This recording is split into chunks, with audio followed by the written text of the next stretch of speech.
Well, I think it was a perfect collaboration.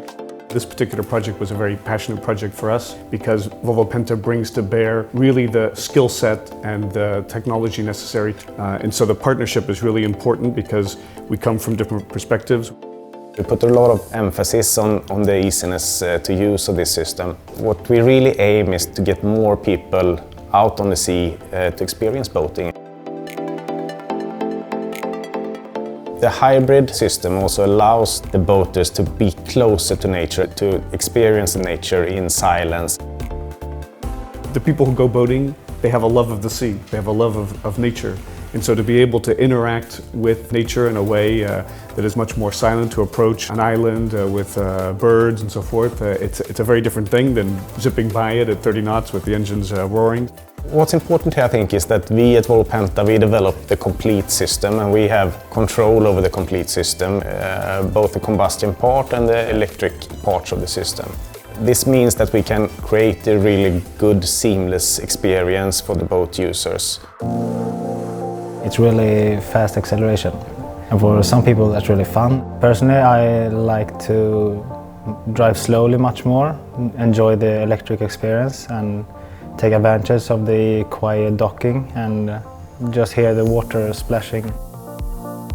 The electric docking is more responsive, it's more precise, very easy to control, and even the lack of noise makes you feel much more comfortable in the environment rather than hearing the engines rev up and so forth.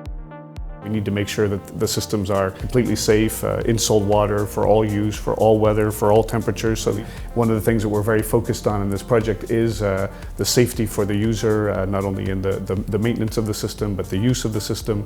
Today we see, if we look out 5, 10, 15 years, we are looking at a real shift in the market in terms of propulsion systems, in terms of the way that we want to construct the boat. So we have a lot of different innovations that have to come into our sphere.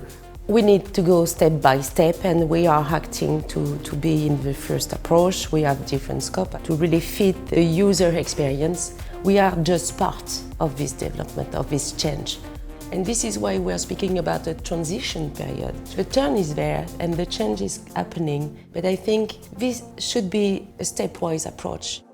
The right thing is to start from the market, what the customer wants, what is the customer expectation at the end of the day, and from there building the right system, the right product for the years to come or for the next generation. Well, I'm a lifelong boater, and I've done everything from big boats to sailing to small boats, and I believe that these types of future technologies are what's going to bring generations of people into boating going forward, and so for me that's the driving passion that I have, is to try to get people to come and experience the water, and we want to do it in a way that is most in harmony with the nature.